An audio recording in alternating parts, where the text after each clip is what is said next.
stagnate, immediately the Lord is taking it out of your life. Yoke, the burden, the bondage is not only going to be broken, but it's going to be destroyed. The word of God will set us free.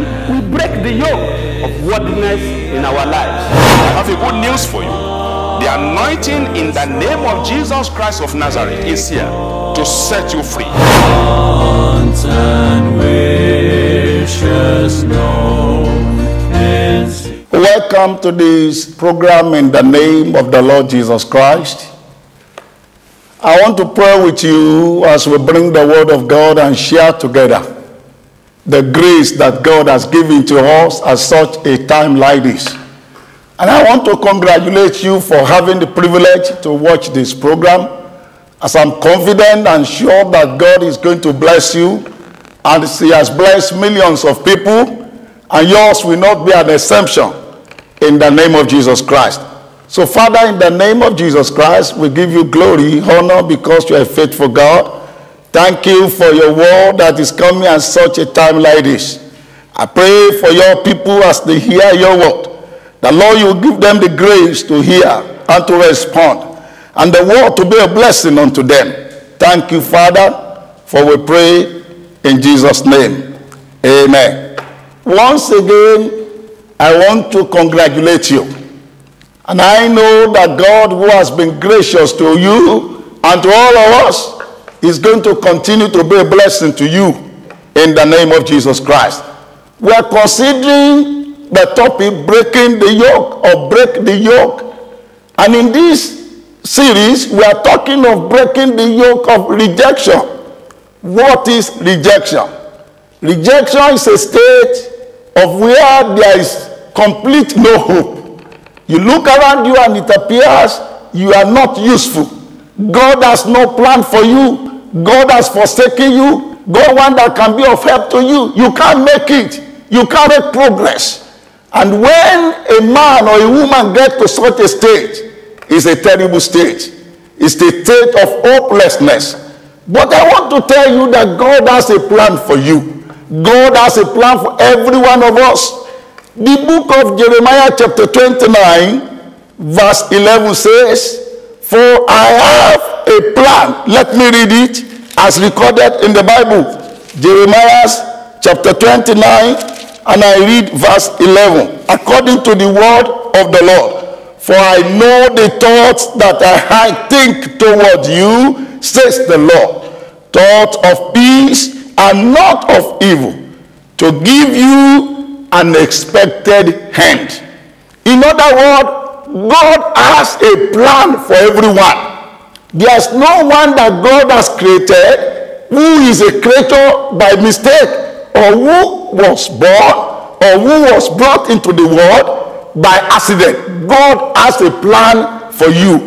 In other words, I need to let you know that as a person, you are not just there. You are not just neglected.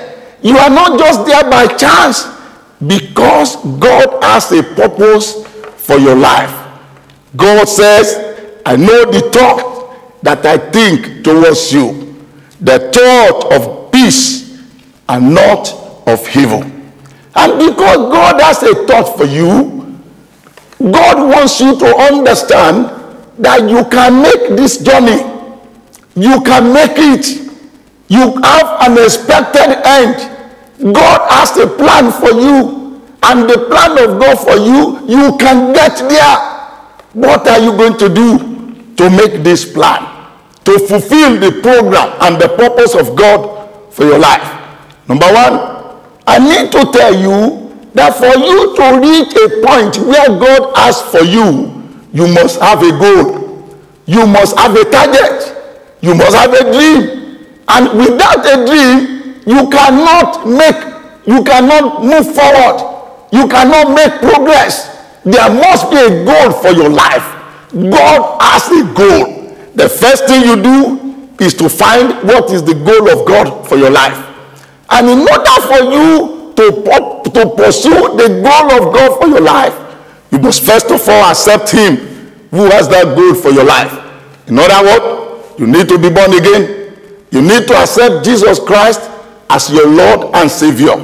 You need to take him into your heart. You need to open up to him and let him be inside you. When Jesus is inside you, it makes a lot of difference. This has nothing to do with religion. It has nothing to do with philosophy. It has nothing to do with where you are coming from, your culture. It has nothing to do with the way your people look at it. It is all about God loving you. God loves you. And because he loves you, he has given his son, Jesus Christ, to die for you. When you have Christ in your life, you can now begin to think of what exactly he has in plan for you. So you must have a goal. Number two, you must not allow yourself to be dominated by fear. Fear sees obstacles. When you live in fear, you can't move. You will see all around you obstacles, problems, roadblocks. You will never take a step further. But when you have faith in him, whom I have introduced to you, whom I have asked you to accept, you will see possibilities. There are possibilities all around you. Possibility where you are, possibility where you are going, possibility where you are coming from. And God has this plan for your life. Number two, you must not worry yourself. Worry will not allow you to achieve the plan of God for your life. When you live in worry, it disorganizes your mind, disorganizes your thinking, disorganizes your dream, disorganizes everything about you, and you will not be able to succeed. Because for every time you live in worry, in anxiety, even that which you think you can do, you will not be able to do it. Number four, you must understand that God has a place for you. God has a place for you. There is no one that is created by God that God does not have a place for. And because the heaven has not rejected you, there's a place for you on earth, and you will succeed. In the name of Jesus, I tell you that you will succeed. I tell you, because you walk with Christ, you live in Christ, you will succeed. Number five, if at any point in the course of your journey, it appears you have been knocked down, it appears you are helpless, look up to heaven. The psalmist says, I will look up unto the hill from where my help comes from. My help comes from the Lord, who makes the heaven and the earth. It may appear that there's no one to help you. God is ready, and God has the help that you need. You look up to heaven, look up to the hill, from where your help comes from. Your help comes from heaven, from God, who makes the heaven and the earth. He makes the heaven, he makes the earth, he makes everybody. People that he will send to help you, God makes them. And what you need to do is to look up to him. Look up to heaven. Look up to God. Your help is coming from him. And because your help is coming from him, you will not be disappointed. If you are knocked down, the moment you can look up, you can stand up. If you can stand up, you can make it. I want you to stand up. As you are hearing my word, stand up from where you are. Stand up. Refuse that rejection. Stand up. Let God make you the kind of person he planned for your life. Stand on your feet and you will make it. You will make it because Christ is with you. You will make it because God is with you. You will make it because God is in you. Let me tell you these three things. If you have accepted the Lord, number one, God is with you. God is with you because you are with him. Number two, God is in you. God is working inside you. He's bringing out his purpose for your life, for your generation. God is inside you to fulfill his purpose for your life. And number three, God is for you. You may have no helper, but God is your helper. Don't be rejected. Refuse to be rejected. The world may say you are nobody, but God is saying you are somebody. You are who God says you are. Not by reason of what people say, but who God says you are. And God has given you a name. A name that is special. God has a place for you. God says you are somebody. God says you are my child. God says you are my son. You are my daughter. God says I love you. God says I've asked my son to die for you. If Jesus can die for you, what else will he not do for you? The book of Job, chapter 8, verse 3. It says, though your beginning may be small, your latter end will be greatly increased. Though your beginning, where you are coming from, maybe nowhere, but there's an end. And God said your latter end. That is from where you are now, your end starts. And God said will be greatly increased. God intends to increase you. He wants to increase you. All you need to do is to agree with him. Says no. No to rejection.